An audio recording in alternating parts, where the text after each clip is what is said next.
నమస్కారం. ZM న్యూస్లో మీకు స్వాగతం. ఆత్మహత్యయత్నం విఫలం.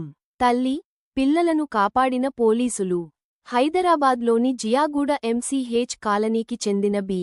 ప్రతిభ, 28 సంవత్సరాలు తన ఇద్దరు కుమారులతో కలిసి సోమవారం ట్యాంక్బండ్ వద్ద ఆత్మహత్యకు ప్రయత్నించింది. సైఫాబాద్ పోలీస్ స్టేషన్ పట్రోలింగ్ సిబ్బంది సకాలంలో స్పందించి వారిని అడ్డుకుని కాపాడారు.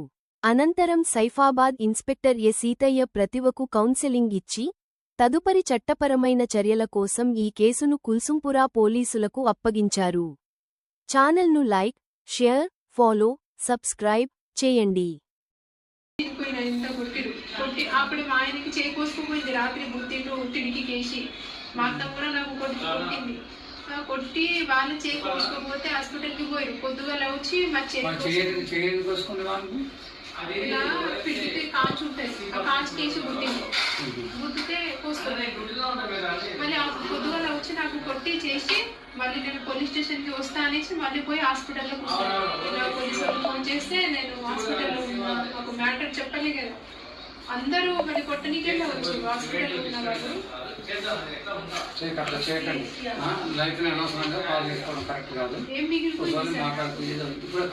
ఇప్పుడు పిలిచి మాట్లాడినట్టే వెళ్ళారు. మీరు మీ బాధ్యత కాబట్టి తీసుకోని ఒక హ్యాండ్ ఓవర్ చేద్దామా అని అనుకుంటారు. మళ్ళీ అక్కడికి పోతే అయిపోయింది అమ్మ, పేపర్లు అంత గుచ్చ ఉన్నాయి నా దగ్గర, అన్ని పేపర్లు ఇచ్చేసి పంపించేస్తున్నారు. ఎవరు ఏమి చట్టాలు ప్రకారం నల్లవాడు కదా, ఎవరైనా చట్టాన్ని ఖచ్చితంగా గౌరవ